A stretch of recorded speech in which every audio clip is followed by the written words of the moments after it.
Sego Aguego, I am truly honored to introduce to you graduating class of 2024 interdisciplinary Inuk artist Mike Massie as a distinguished recipient of an honorary doctorate in design from OCAD University. Michael Massie is Nunatsiavut, Labrador-born and Newfoundland-based artist whose 30-year art and design-based career reflects his unique perspective of Inuit, Métis, and Scottish heritage. Mike is a master metal silversmith and sculptor who has achieved international distinction for his inventive and unique practical and unpractical, three-dimensional works that skillfully and proficiently combine a variety of materials such as stone, bone, rare woods, moose hair, and metal. Combining materials and methods allows Massie to draw from his own lived experiences and find inspiration by uniting traditions and relationships across his Inuit and European heritages. Mike significantly carries forward and transcends conventional Inuit sculptural traditions. He has become well known for playfully reimagining the tactile teapot into a substantial, refined, striking work of art, rendered with cultural references and innovations such as a coveted ulu teapot work and huluks. Every work is as distinct and conceptually complex in its design refinement as it is beautiful, revealing a unique story informed by personal, communal, and global themes. Addressing his design process to maintain uniqueness, Mike says, quote, "The thing of never repeating the same design twice is the challenge to think of a design and how it can be a little bit more interesting than the last. I may think of how I made or shaped another teapot, but the shape and surface or finish are the two main things I'm thinking of when designing," end quote. Mike's teapots began in 1991 as a tribute to his grandmother's memory, whom Massie recalls vividly, avidly drinking tea during their visits. To date, Massie has created over 100 teapots. Massie's biography tells us he found significant success after being featured in the 1992 issue of the Inuit Art Quarterly alongside his 2005 first commercial solo exhibition at Spirit Wrestler Gallery in Vancouver. Since these two milestones, he has achieved artistic acclaim not only within Canada, but internationally. Massie's work has been shown all over the world and sits in many prestigious public and private collections, including the Smithsonian National Museum of the American Indian, the Heard Museum, the Royal Ontario Museum, the National Gallery, the Rooms, and the YVR Vancouver Airport Collection. The reputation and regard for Massie's work broadened mainstream conceptions of Inuit art as Southern audiences, South being like us in Toronto, had traditionally been dismissive of work that was perceived to be inauthentic because it wasn't one of the three relegated mediums: tapestry, carving, and printmaking. Massie actively contributes to his community through his participation with the Inuit Art Foundation Board of Directors, of which I am a fellow board member, and has influenced generations of Indigenous and non-Indigenous artists and designers. The accolades he has already been granted, such as being a member of the Royal Canadian Academy of Arts in 2011 and appointed a member of the Order of Canada in 2017, speaks to the recognition he warrants. It is with profound pleasure and honor for me to present Michael Massie for an honorary doctorate in recognition of his contributions and influence that distinctively mirrors and elevates art and design practices OCAD University strives to embed in our graduates. I am also excited to announce that On-Site Gallery will be developing an exhibition of Mike's work for 2026. Please welcome Michael Massie.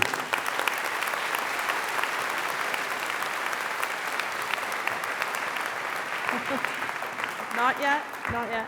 On behalf of the Senate of OCAD University, I confer upon you, Michael Massie, the degree of Doctor of Design, honoris causa, with all the rights and privileges thereunto appertaining.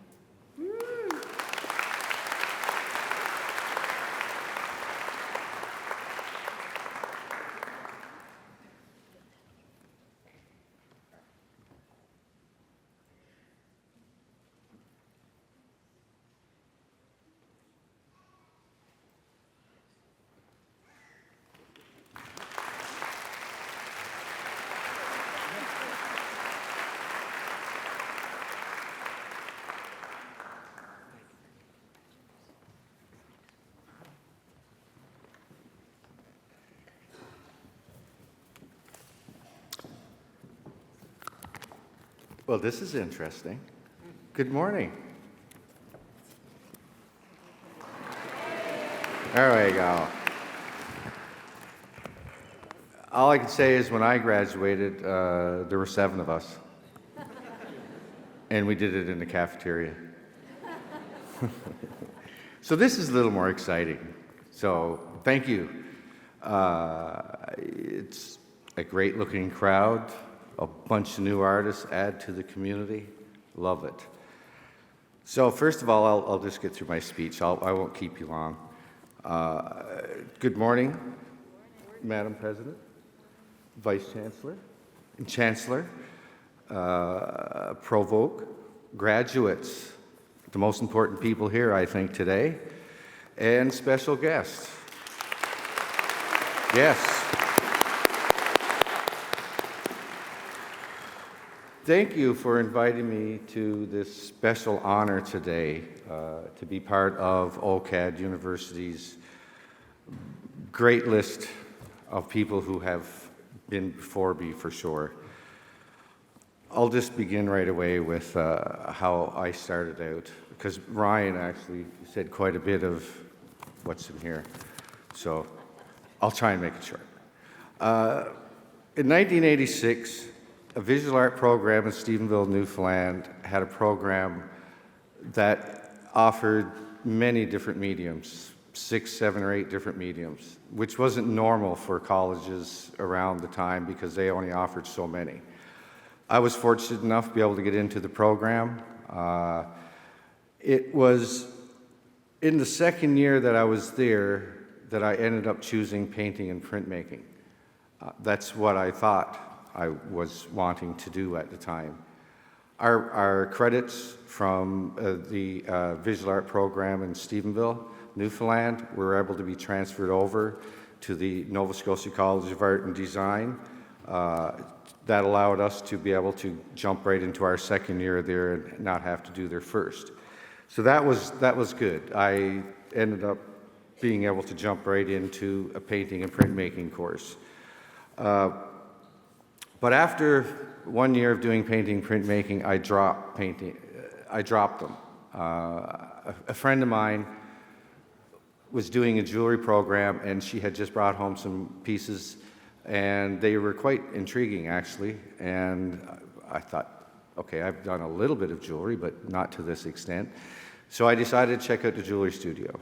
And it was actually, truthfully, the smell of the room that truly attracted me to be going there. It was just the smell of the metal, but it was also the studio that Nova Scotia College of Art and Design had. And so I don't have to say that so many times. I'm just going to say NASCAD next instead of Nova Scotia College of Art and Design, because that takes my breath away. A few months after graduating, I took a carving workshop in Nain, Labrador that was held by the Inuit Art Foundation. And after the 3-week workshop, the Inuit Art Quarterly did a small 4 or 5 page article in their quarterly of the artists that were involved, the carvers from around the province. And they also included a picture of some of our works. And it just so happened that it was a silver ulu bowl that I had made as a student at NASCAD. It was 3 ulus, that's the women knives that Inuit women use, held up a silver bowl. It was about family. It was about helping out family. It was about how we all stick together when times are good, when times are bad. So because that little ulu bowl, which was really only about this big, was made out of silver and wood, it really touched a lot of people's nerves in the Inuit art world, between dealers, collectors, art enthusiasts, you name it. And it didn't really go over well.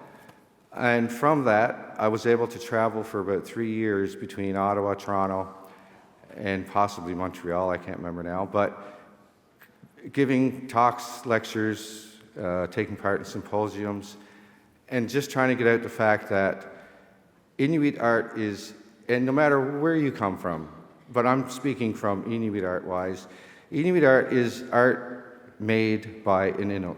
It doesn't matter what the medium is or was. Whereas when I first came into the world of Inuit art, it was stone carving, printmaking, and tapestries were really the only three mediums that were considered Inuit art at the time when I first arrived on the scene in the early 90s. When that was kind of told to me, I was flabbergasted. I couldn't believe that was even really a thought, really what's actually happening. Through all that, I was able to do a lot of change, like give my opinion on what I thought should be considered. Not, they should actually take what a person makes. It doesn't matter the medium. It doesn't matter what you use. It's coming from you as an artist. Someone who makes work to give themselves a little bit of breath. And that's what art is about. It's about ourselves. It's about our honesty. It's about our feelings. Sometimes we are very sensitive people. Other times we can be very cranky. I have a wife sitting over here, and she can certainly attest to both, especially the cranky part, probably. She's probably agreeing with me right now. But anyway, what I'm trying to say is art is you. It's what it is. It's nothing more, nothing less. It's a part of you. What you put out is you. You're your own worst critic. That'll always be that way. Still to this day, I am. You have to be open to new ideas, try new things. If things are offered to you for free, take them. If you're asked to do workshops or presentations, do them. Because things happen from things that you do. That's pretty much really all I want to say. I also want to say a huge thank you to Ryan Rice and the staff, and especially to students who, I don't know how this works, but whoever voted, I truly thank you. This is not something I ever expected, but it is a very big honor. It's pretty cool, actually, because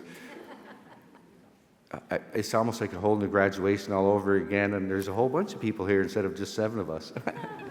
So anyway, graduates, congratulations. We're looking forward to seeing what comes from your work, and all the best to you. Giver.